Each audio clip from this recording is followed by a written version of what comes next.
Selamat sore, selamat berjumpa kembali kepada pemirsa TVRI Sumatera Utara yang kami sayangi dan kami cintai dimanapun berada.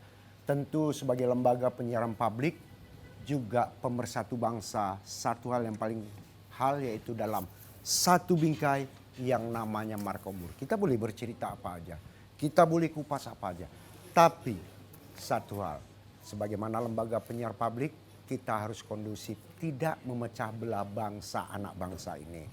Tentu tajuk kita hari ini adalah mampukah Medan menjadi city smart.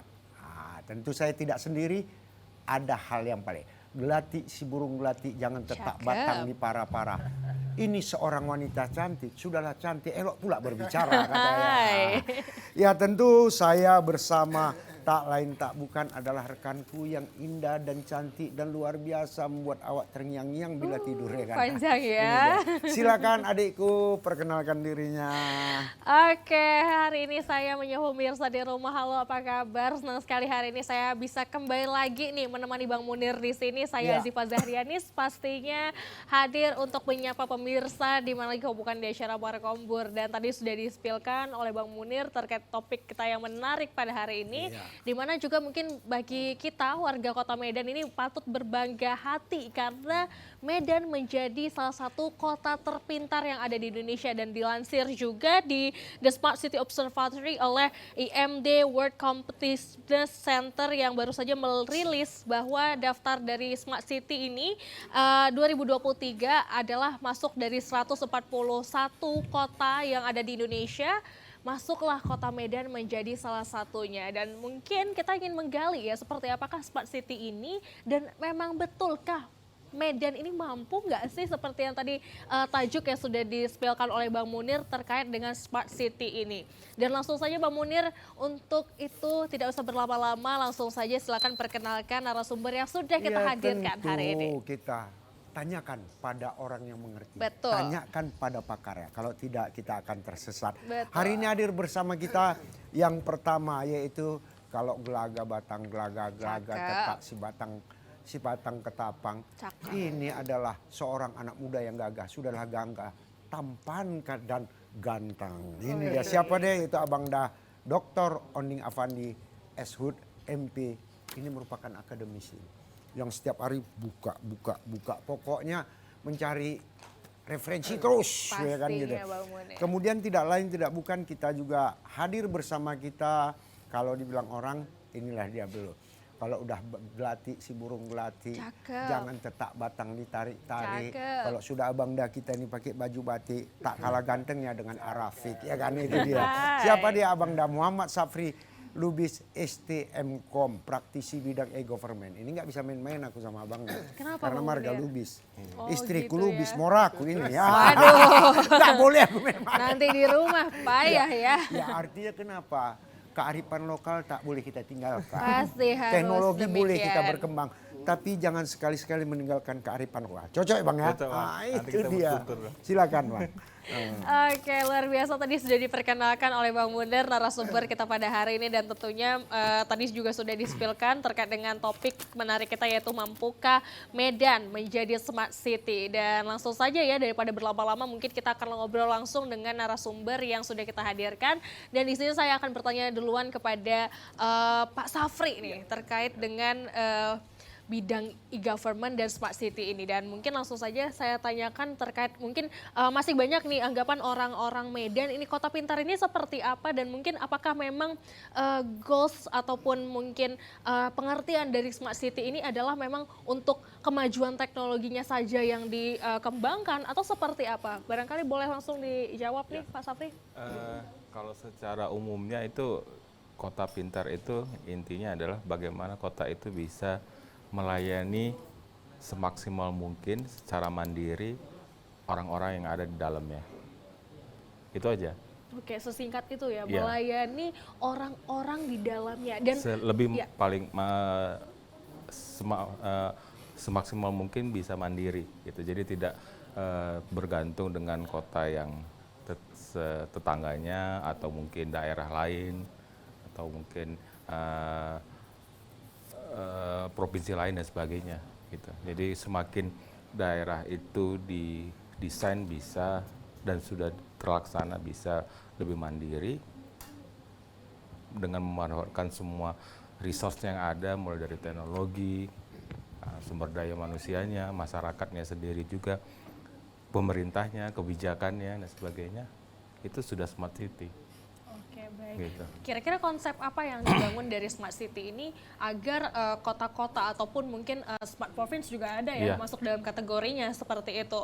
Apa saja konsep-konsep yang memang harus dimiliki oleh satu kota atau satu provinsi kabupaten yang ada di Indonesia saat ini untuk menjadi masuk kategori dari Smart City ini?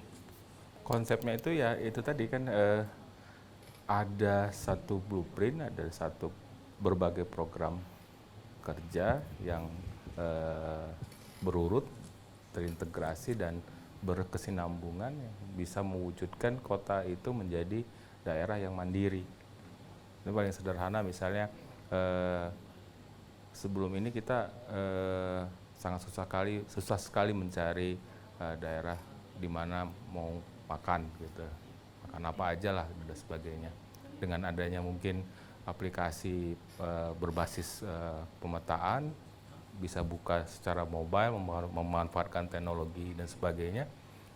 Apalagi sekarang trendingnya kan di handphone udah bisa semua. Betul. Ya udah, dengan secepat mungkin kita, jangankan kita yang orang Medan ya, orang yang berkunjung ke kota Medan juga udah tahu mau beli pika Ambon di mana, mau beli kue apa, habis regit di mana dan sebagainya, makan durian di mana yang paling enak dan sebagainya, seperti itu. Jadi luar biasa kalau kita simak, inilah namanya upaya. Artinya mempertinggi efisiensi, memperbaiki dalam pelayanan publik kalau nggak salah. Tentu kita bertanya, itu kan tadi kalau kita bilang hal yang paling luar biasa, ini kalau kita bertanya kepada praktisi luar biasa. Tentu kita tanya juga kepada akademisi.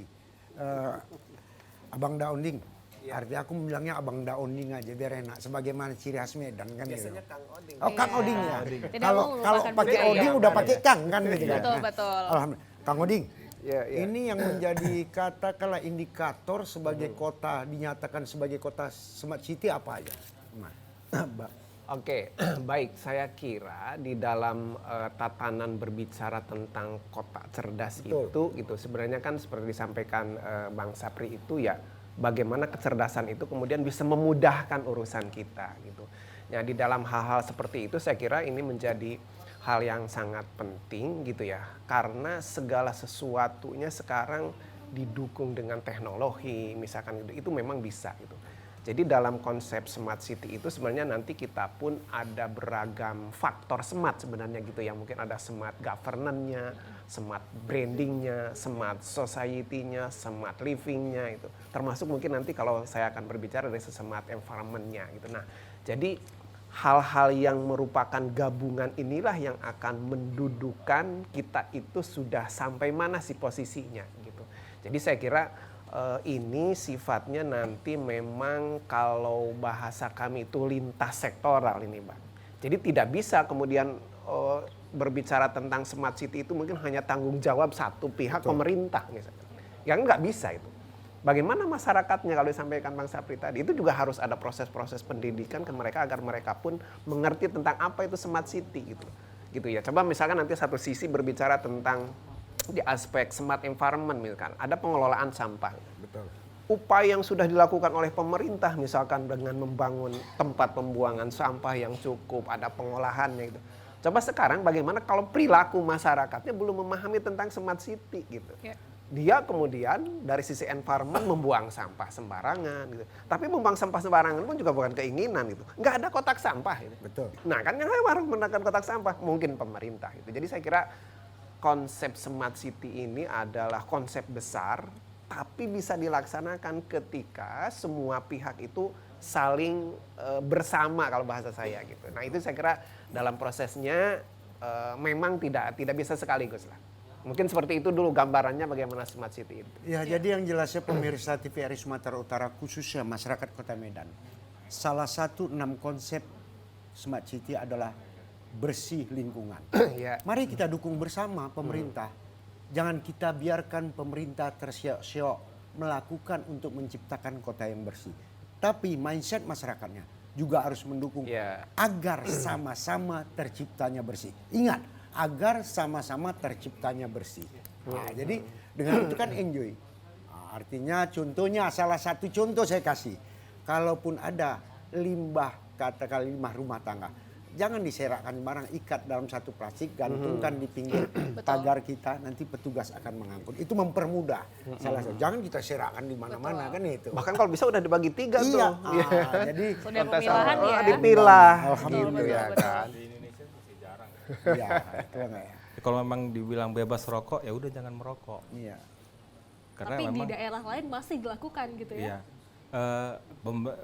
iya, pemerintah itu bertugas menyiapkan infrastrukturnya. Iya. Ya kalau memang dia di daerah publik, misalnya daerah layanan publik tidak boleh merokok, ya siapkan tempat merokok. Iya. Jangan dilarang, tapi untuk tidak ada tempat merokok, tempatnya khusus yang Semua jauh. areanya. Kan kasihan juga ya semakin areanya. Sederhana seperti itu aja. Jadi itulah prinsip mindset kepada masyarakat agar menjadi perhatian bagi kita di sana. Kalau Anda menemukan di suatu tempat, apalagi fasilitas umum, bebas merokok, bukan berarti Anda bebas di situ merokok. Artinya lokasi itu kita bebaskan dari asap rokok. Itu dia yang paling penting. Iya. Jadi mindsetnya ke sana. Bella, terima kasih. Tentu satu hal, banyak hal yang menarik untuk kita bicarakan. Iya. Kerakap batang kerakap, jangan Cakep. sebatang timun. Banyak kali kita bercakap, elok dengarkan musik sambil minum. Itu dia yang paling penting ya kan. Jadi harus jangan tegang kita ngadep Betul, situasi ini ya betul. karena. Dan langsung saja silakan RMB Band. Iya.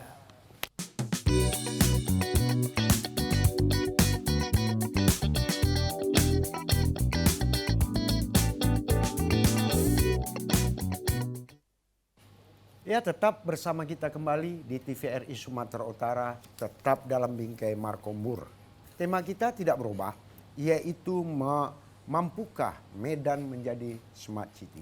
Tentu berbicara Medan harus global. Berbicara Medan tidak pemerintahnya aja, tapi stakeholder, yaitu pihak-pihak pendamping yang harus mendukung secara utuh. Di antaranya adalah katakanlah lembaga swasta, BUMN. Betul. Nah, karena kita tahu bersama Kang Uding, Bang Safri, BUMN ini punya mata anggaran yang namanya CSR. Betul. Iya. Nah, itu dipergunakan untuk tata kelola sehingga Medan menjadi maksimal dalam menuju smart city-nya. Kan ini luar biasa, artinya satu kerja. Yang menjadi pertanyaan kepada Kang Oding, apakah sudah maksimal? Apakah responsif ini udah berjalan, Mas Oding? Nah, kita kan perlu tahu itu berdasarkan versi Mas Oding. Oh diketahui udah begini anehnya. Seperti apa kira-kira? Saya sih melihatnya begini. Kalau berbicara apakah sudah berperan atau belum sudah, tetapi dalam hal itu belum maksimal. Kan kita boleh saja mengatakan begitu, gitu, mengamatinya begitu. Artinya maksimal tidaknya itu dilihat dari apa? Dari dampaknya. Sekarang dalam kegiatan-kegiatan apa misalkan mau kita contohkan? Contoh beberapa lembaga misalkan ikut melakukan kebersihan sungai di kita. Apalagi sekarang sedang ada program dari Pak Wali Kota yang harus kita sambut. Itu kalau di dalam konsep kami itu bagian dari smart environment, salah satunya adalah proteksi perlindungan lingkungan termasuk sungai gitu. Nah, saya kira di dalam proses ini pasti banyak orang yang terlibat. Mungkin ada orang yang mau menanam pohon di bantaran sungai, mungkin ada orang yang nanti melakukan pembinaan masyarakatnya di bantaran sungai itu. Silahkan sekarang lihat, dengan kegiatan itu ada dampaknya enggak? Dampaknya misalkan satu, perubahan perilaku masyarakat. Masihkah membuang sampah sembarangan misalkan? Kalau belum, berarti belum ada dampak tuh. Ya kan? Di dalam proses-proses lain misalkan, berlanjut enggak nih program ini? Kalau hanya rame-rame pada saat itu kemudian enggak ada keberlanjutannya, itu tidak maksimal. Gitu. Jadi pesannya adalah kepada para pihak yang punya tanggung jawab atau berperan dalam hal itu, jangan lupa meneruskan itu. Ada program-program mungkin monitoringnya, evaluasinya itu. Nanti kalau sebutlah, oh kami udah selesai di situ. Terus siapa yang akan melanjutkannya? Itu exit strateginya nanti kita bicarakan. Jadi harus terkoneksi kegiatan itu. Makanya kalau nanti di dalam bangsa peribahasa itu tentang sustainabilitas program. Gitu. Saya kira berbicara tentang sustainabilitas program tentu juga tidak dibatasi oleh periode kepemimpinan satu orang 5 tahunan. Enggak. Kalau berbicara smart city itu ya harus menjadi tujuan siapa yang memimpin dalam periode apapun gitu. Saya kira ke situ. Jadi saya melihatnya belum maksimal karena dampaknya belum dirasakan. Nah gitu Bang, jadi saya melihatnya dampaknya aja gitu. Kalau bahasa di pemerintahan kinerjanya sih gimana gitu ya kan. Nah kira-kira gitulah. Jadi intinya prinsipnya kepada masyarakat juga kita imbau satu hal yang paling sederhana, agar semuanya teraplikasi dengan baik, masyarakat dapat mendukung. Sekali lagi saya ulangi, bantaran sungai bukan tempat untuk membuang sampah, tapi bantaran sungai dan air sungai adalah untuk masa depan kehidupan yang lebih panjang. Artinya kenapa? Pemerintah Kota Medan saat ini telah menerapkan peraturan daerah nomor 15 2020. Per 1 Januari apabila terbukti orang membuang sampah di bantaran sungai atau di sungai, denda 10 juta, kurungan 3 bulan. Itu akan dieksekusi.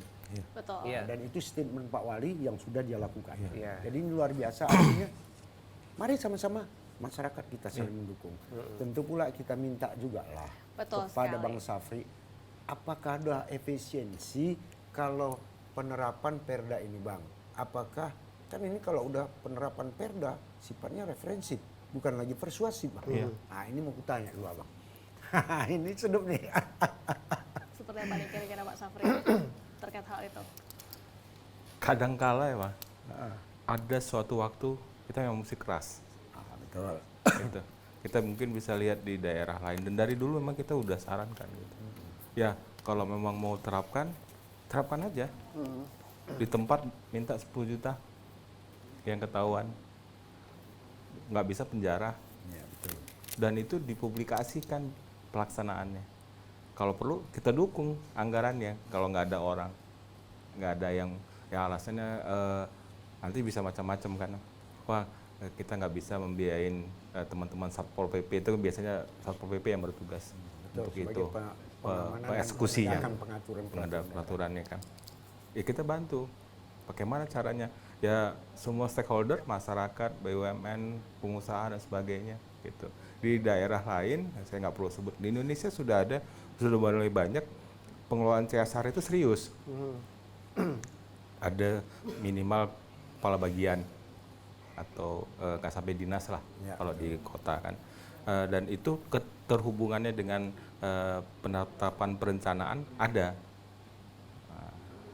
Kita masih melihat gitu ya, masih suka-suka aja sih ngasih ya lagi sor tong sampah, lagi sor kereta motor untuk ngangkut sampah, padahal mungkin nggak perlu lagi, udah berlebih gitu. Mungkin CSR yang lain dong, gitu. Pohon kayak atau jalan setapak atau dan sebagainya.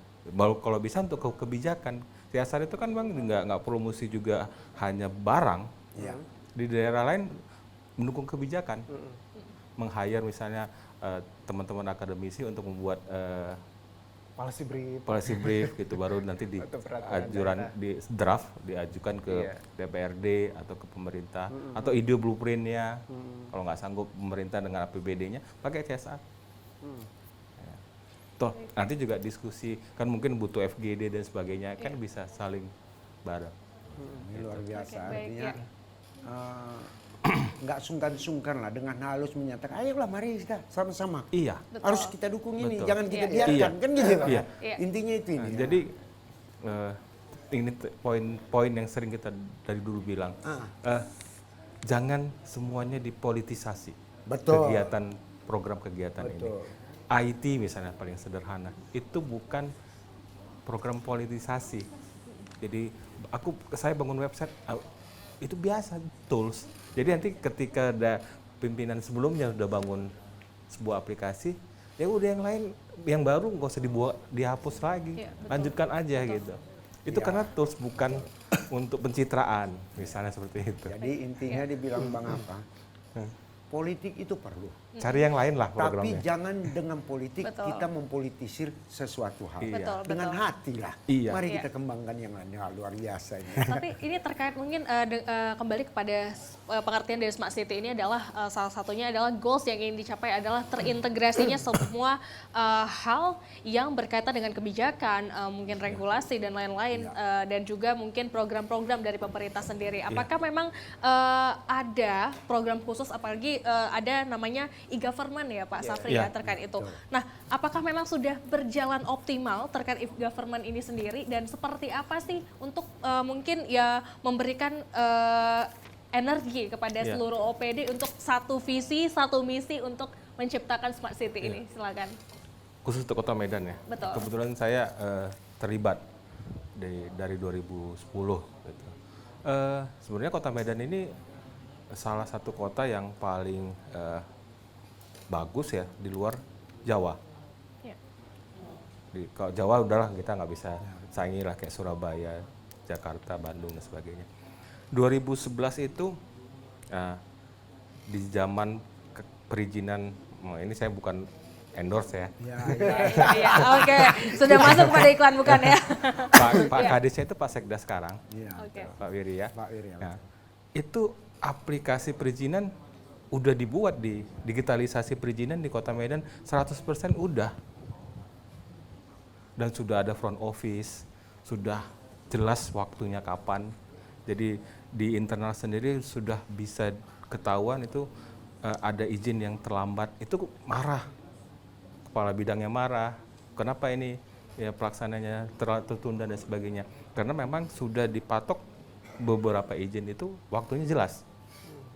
Cuman mungkin masyarakat belum menyadari bahwa hal-hal seperti itu kan sebenarnya suatu kenikmatan yang mungkin di daerah lain belum. Gitu. Betul. Ada beberapa perizinan yang jelas memang dulu nggak terlalu banyak sih, 13 ya. Itu udah jelas waktunya. Bisa dipatok. Dia datang, mau datang, ada yang 3 hari, ada yang 1 hari, ada yang 5 hari. Nah sekarang lebih bagus lagi kan, hampir semua perizinan. Itu yang paling sederhana aja sih. Kalau yang lain nanti habis durasinya. Ada beberapa sebenarnya Kota Medan itu menjadi pelopor. Oke. Nah, secara infrastruktur juga yang paling tadi kita memang udah diskusikan untuk mendukung smart city ini adalah listrik dan internet jangan putus, jangan mati. Dan Kota Medan kayaknya sudah nggak lagi kan. Kalau daerah saya udah nggak lagi listrik lah, mati ya. Mungkin beberapa daerah, tinggal beberapa kelurahan kali ya Bang. Memang daerah kita nggak pernah putus Pak. Entah kalau Iya. tempat Azifan atau entah putus. Entah Iya. Apakah kita berbeda daerah? Sepertinya Iya, tidak ya. kebetulan saya daerah Ring 1 rumah sakit kan, Iya, jadi nggak iya, boleh iya. putus. Betul. Tapi ini Pak mungkin mungkin agak sedikit keluar dari topik terkait dengan listrik dan infrastruktur ini sendiri. Apakah yang bisa menjadi smart city ini dalam kategori yang memang sudah maju terkait teknologinya, infrastrukturnya seperti Kota Medan. Nah, kalau untuk daerah-daerah sendiri seperti apa? Apakah ada kecil kemungkinannya seperti apa nih Pak untuk Maksudnya di menjadi luar smart daerah? city? Betul, iya. Kalau internet sepertinya karena itu kan ditangani sama BUMN ya, Iya. yang sebagian besar BUMN ada 2 yang menangani itu kan. Saya rasa udah sampai ke pelosok lah, apalagi dibantu dengan Kominfo dengan baktinya. Ya, walaupun ada kekurangannya itu salah satu tugas mereka itu kan bantu bangun BTS itu. Cukup udah, cuman beberapa daerah, misal kalau di Sumatera Utara paling tinggal Nias yang saya tahu yang agak bermasalah karena memang susah sekali kan ke sana. Topografis bangun mungkin ya, Iya. Pak. Karena ada juga sisi nilai ekonomisnya, bisnisnya yang perlu diperhitungkan oleh si pengembang tadi kan, pembangun BUMN tadi. Dengan jumlah yang sedikit, mungkin membangun infrastrukturnya terlalu mahal. Makanya sebenarnya kemarin tuh dasar yang bakti dibuat itu untuk itu, yang di Kominfo, membangun tower-tower itu. Tapi ada ganjalan. Iya. Maklum lah Ya biasalah itu dalam perjalanannya. Insya Allah Pasti tetap ada berjalan ganjalan. Pak. Betul. Walaupun ada ganjalan tetap Iya. akan jalan terus. Jangan mandek kan gitu. Itu doa kita bersama. Betul sekali ini ya luar Bang biasa. Munir. Dan kita juga ingin tahu nih terkait dengan hal ini. Akademisi melihat terkait dengan Medan dan masyarakatnya. Apakah memang besar kemungkinan kesiapannya untuk menerima smart city ini sendiri seperti apa? Baik, kalau saya mungkin melihatnya dari sisi habit gitu, itu yang penting gitu, termasuk istilahnya perilaku kebiasaan masyarakat di kita. Jadi tinjauannya tinjauan sosiologi barangkali gitu ya. Medan dengan penduduk yang beragam suku, agama itu Dan kalau berbicara tentang kecerdasan, kepandaian itu tidak jauh dengan kota-kota lain. Termasuk nanti di dalam proses itu adalah mengadopsi perubahan-perubahan, inovasi dan teknologi gitu. Itu sangat memungkinkan gitu. Jadi sudah mendukunglah ke arah situ. Tinggal yang menjadi permasalahan kita adalah bagaimana itu menjadi perbuatan atau pendekatan kami itu di dalam ada kinerja nanti perilaku aktor ini gitu. Bahwa masyarakat adalah satu sisi. Tapi gimana menjadikan masyarakat supaya mereka bisa mengadopsi, bisa merubah perilakunya, juga harus dituntun gitu dalam pengertian ya mereka harus diberi saluran untuk dididik, diberi pengetahuan, diberi informasi gitu. Yang ngobrol-ngobrol tadi misalkan yang menjadi pelaku itu sebenarnya masyarakat di tingkat bawah kan. Betul. Siapa sih yang mengelola masyarakat di tingkat bawah? Pak Kepling, Bu Kepling gitu. Ya kan? Kan nggak mungkin lah kita misalkan ayo satu lingkungan dilatih mengelola sampah gitu ya kan. Nggak mungkin kan. Suruh aja cari ke Pak Kepling, Pak Bu Kepling 1, 2, 3 orang sebagai pion dilatih gitu. Nanti balikan ke lingkungannya, melatih masyarakatnya kan kira-kira gitu tuh. Saya kira itu akan sangat memungkinkan gitu. Jadi bahasa kita itu membentuk pion-pion inilah yang menjadi tanggung jawab kita gitu. Makanya kebetulan kami sendiri mungkin karena dari akademisi, Kawajim itu ada kegiatan terkait dengan program pengabdian kepada masyarakat. Saya di lingkungan saya bisa mencoba mengajukan kebetulan disetujui oleh pihak institusi kami di USU pengembangan tanaman buah dalam plot di lingkungan kami itu. Nah, dalam proses-proses itu kami memang ini namanya pengabdian, membelikan bibit, membelikan pot, membelikan medianya. Tentu juga kami pun karena ingin berhasil misalkan, ya membeli bibitnya yang betul Bang gitu ya kan. Jangan bibit hanya 30 cm, 60 enggak, kita bibit itu minimal tinggi 1,5 meter. Bukan jadi udah berbuah, udah belajar bunga gitu. Jadi kita menyerahkan ke mereka pun senang gitu, bahwa ini ada hasilnya gitu. Nah saya kira di dalam konsep-konsep itu pun ingat, kita itu jangan dalam tanda petik maaf nih menipu masyarakat, jangan itulah kira-kira karena mereka lepas makan ada sesuatu yang jadi mereka itu perlu gitu loh. Kalau ada sesuatu yang mereka perlu kemudian kita beri ternyata kosong, kecewa kan gitulah, saya kira gitu tuh. Nah hal seperti ini saya kira penting lah untuk di apa namanya sebarkan gitu ya, bahwa masyarakat itu siap gitu ya, siap perintah, siap melaksanakan selama mereka itu didampingi gitu ya, selama mereka ditemani itu, jangan dibiarkan juga gitu. Udah kasih ini program selesai, nggak ada gitu kita pun gitu. Jangan sampai kayak politisi lah ya Bang. Datangnya 5 tahunan itu, setelah 5 tahun terpilih duduk, nggak ada datang lagi ya Bang. Dia datang lagi nanti pada 5 tahun lagi. Coba aja tengok sekarang. 2024 rame itu nanti. Ya kan, nggak apa-apa ngomongin dengan kita. Artinya luar biasa. Ini maksud saya realita kita itu gitu. Jadi kalau dari sisi kita tuh kepercayaan. Iya, kepercayaan. Buat masyarakat tuh percaya. Kepercayaan. Dan kita memberi Pasti pendidikan. mereka mau. Baik. Gitu. Istilah politiknya elektabilitasnya itu. Baik. Jadi gitu lah. Namanya manusia kan, selagi tidak udah timbul rasa tidak percaya, kan nggak sayang dia. Betul. Jadi ini luar biasa, udah timbul rasa percaya, jangan sampai hilang kepercayaan orang. Betul. Karena begitu hilang, dia akan berpindah ke lain hati. Iya. Kan gitu kan? Iya, tidak terpesona lagi ya. Nyambung kan. Baiklah, banyak hal yang mau kita Logikanya kupas. sederhana kan? Iya betul. Banyak hal yang mau kita kupas, banyak hal yang mau kita tanyakan. Betul. Masyarakat juga ya maunya interaktif dong. Pada saat ini juga kita membuka telepon interaktif ke 0811 Iya. 61 00 386. Kami ulangi 0811 61 00 386. Kami tunggu pertanyaan Anda. Iya, sebelum kita lanjutkan, kita dengarkan musik berikut ini.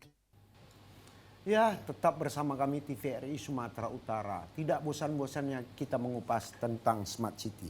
Tapi yang jelasnya, kami nantikan juga peran serta masyarakat untuk kita saling berdialog interaktif ke 0811 6100 386. kami nantikan yuk. Jangan lupa kami nantikan. Betul sekali Bang Munir. Dan tadi kita juga sudah seru banget ya pembahasan terkait dengan Smart City ini. Dan ada satu yang menarik dari tadi kita ngomongin periode politik dan lain-lain. Ini ada kaitannya nih mungkin dengan pertanyaan yang akan saya lontarkan kepada Pak Safri terkait dengan periodisasi 5 tahun ganti kepemimpinan, ganti juga kebijakan. Kira-kira dengan adanya sistem IGAF ini, apakah ini menjadi suatu efisiensi dan optimal terhadap mungkin tidak terjadinya mungkin seperti tadi kata Kang Oding ya, untuk tidak terjadinya perubahan-perubahan kebijakan atau seperti apa kira-kira? Kalau 100% kita bilang manfaat digital itu sudah bisa mengubah pola kerja dari pemerintah baik pusat dan daerah, tentu tidak ya. Tapi mungkin kalau udah 70-80 tapi dibandingkan tahun 90-an dan awal 2000-an itu udah sangat signifikan perubahannya. Jadi ada satu masa kemarin itu di 2017-18 itu KPK turun ke daerah, ke pemerintahan daerah dengan program pencegahan korupsinya itu Korsubgah namanya, itu dengan meminta pemerintahan daerah melakukan digitalisasi dari seluruh proses kerja utama pemerintah. Jadi mulai dari perencanaan, keuangan, kemudian kepegawaian, kemudian juga menyurat izin paling utama, pelayanan publik dan sebagainya. Dan itu sangat signifikan. Jadi contohnya paling sederhana misalnya, dengan tadi yang saya cerita perizinan tadi kan kita sudah bisa mengetahui mana izin yang sudah diproses, mana yang tidak. Kalau tidak diproses berarti kan yang bertanggung jawab mulai dari level yang paling tinggi bisa mengingatkan untuk yang eksekutornya, pelaksananya. Kemudian juga proses perencanaan, maaf cakap lah karena kita praktisi, kita tahu lah dulu itu bahwa di perencanaan itu setelah diketok palu pun masih bisa masuk judul. Iya betul. Gitu. Yang penting angka pas gitu ya. Dengan adanya digitalisasi, ada aplikasi, itu bisa kelihatan kan, karena ada pola-pola yang tercatat, termasuk anggaran juga. Nah, kalau dari sisi anggaran ini kita yang digitalisasinya mungkin di sisi positifnya bahwa udah kita tahu tuh berapa persen program itu berjalan. Nah, jadi kalau memang sudah bisa berjalan, sudah cepat, dulu ya anggaran PAPBD kan ada proses di daerah gitu, bisa dipercepat kan. Tidak perlu mesti 2 bulan terakhir dan sebagainya. Jadi perubahan anggaran untuk penyesuaian kebutuhan itu bisa dilakukan tengah tahun. Malah di daerah lain di Surabaya itu setiap 2-3 bulan mereka sudah bisa melakukan perubahan. Jadi pembangunan itu jalan terus. Gitu. Oh ini anggarannya ada, udah selesai program kegiatan misalnya. Ada yang namanya sisa anggaran. Ini kan biasanya silpa. Biasanya kan dikumpulkan di akhir tahun baru nanti dibagi lagi. Nah, sama Surabaya enggak. Kalau emang udah cukup, udah buat program baru lagi. Buat program baru lagi. Jadi kan kegiatan di setiap 1 tahun itu jadi banyak. Maksimal dia. Penggunaan anggaran juga maksimal. Yang lain-lain juga cukup signifikan lah. Saya rasa dengan digitalisasi bisa mengurangi hal-hal yang selama ini yang disebut dan dalam cakupan KKN, biaya tinggi dan sebagainya. Memang ya kita ketahui bersama bahwasanya asal udah mau mendekati last minute mata anggaran, itu ada 2 hal paling jitu untuk mengelola mata anggaran ini. Yang namanya PAPBD kan begitu kan. Betul. Mulailah dilakukan. Apalagi udah masuk akhir tahun ya. Iya akhir tahun belum Mbak ini. Nah, tapi ya artinya yang seperti itu mudah-mudahan menjadi perbaikan di masa akan datang. Sudah berubah kok. Nah itu dia mudah-mudahan. Betul. Cuman satu hal, ya.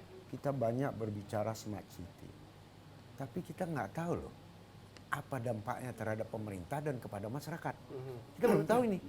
Nah, kita kan tadi mengupasnya ini. Iya. Tapi dampaknya sendiri kepada masyarakat, kepada pemerintahnya dari 2 sisi yang semua hal punya kepentingan seluruh lintas sektoralnya ya, apakah punya dampak sendiri, dan mungkin kita langsung bisa tanyakan Bang Munir kepada akademisi kita Kang Oding seperti apa Kang kira-kira. Oding, sekaligus closing statementnya. Ya, silakan Kang Oding.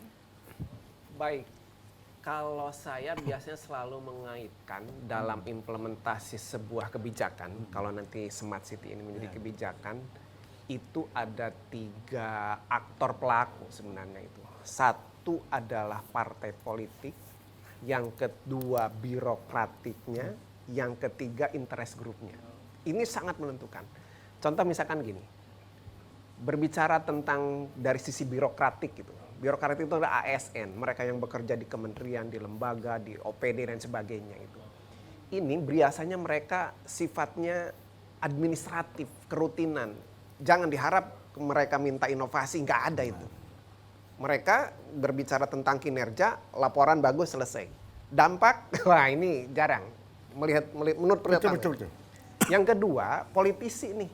Ini yang 5 tahunan ini.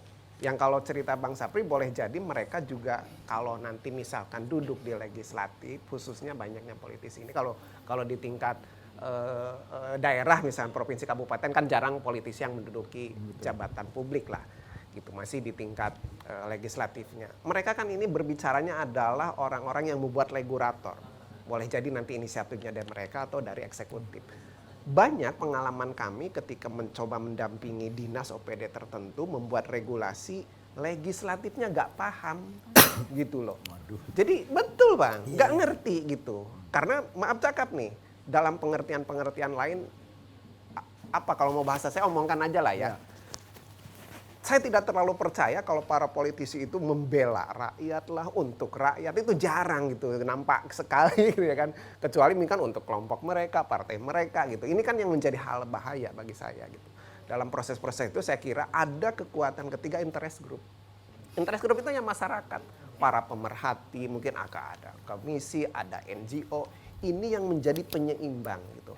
Oleh karena itu, supaya dampak dari setiap kebijakan itu ada, perankan kebijakan-kebijakan itu gitu, termasuk di dalam penyusunannya masyarakat gitu. Jadi proses-proses perlibatan para pihak ini sangat penting. Oleh karena itu sekali lagi supaya berdampak gitu ya, beri ruang ya kan masyarakat untuk menyampaikan pendapatnya. Saya kira nggak usah terlalu baperan lah ini para pejabat publik gitu ya kan. Kalau nanti ada masyarakat yang ngomong di media sosialnya gini, sedikit sekali kenapa di UU ITE misalnya itu dikriminalisasi. Itu saya kira udah kalau memang itu berbasis fakta, makanya saya kalau berbicara tentang smart environment, ada nggak salurannya khusus misalkan Pak Wali Kota menyediakan tempat curhat masyarakat. Langsung saja, memang Pak Wali sudah punya IG-nya, sudah punya itu cukup bagus. Perkembangan yang saya sambut bagus lah dari Pak Wali udah membuka dan sebagainya. Tapi ada kanal khusus yang mungkin nanti tempat interest group ini untuk menyampaikan sesuatu. Dan itu bisa pas respon harapan kita dari pemerintah gitu. Apa yang harus dilakukan ini yang smart city. Kan kita nggak bisa dipercaya lagi. Udah baperan nggak bisa dipercaya lagi. Ya, oke. Saya kira gitu ya Bang. Dan penutup dari saya itu gitulah. Publik diberi kesempatan untuk memberi masukan lewat kanal resminya supaya mereka pun tidak membuat kanal-kanal sendiri, akun-akun sendiri yang mungkin liar kan gitu. Liar gitu loh. Sekarang kalau resmi kan kita pun enak gitu. Ya kan? Baik, banyak hal yang mau gitu kita ya. bincangkan. Tapi karena waktu jua, Benar, prinsipnya kepada kita bersama, keterbukaan perlu, saling terbuka perlu, saling curhat perlu. Tapi jangan saling menghujat. Itu yang tidak kita ingin. Begitu kita saling menghujat berarti kita mendongkel kesalahan orang untuk menyalahkan diri kita sendiri. Betul. Ingat, jari ada 5, 1 tangan untuk orang lain, 4 untuk kita. Itu dia. Kami, luar biasa. saya Haji Munir Nasution dan rekan saya Azifah Zahrianis pamit undur diri dari hadapan Anda. Kami ucapkan terima kasih atas perhatian Anda dan kami tutup dengan persembahan lagu dari RME Band. Dan wassalamualaikum warahmatullahi wabarakatuh. Selamat sore.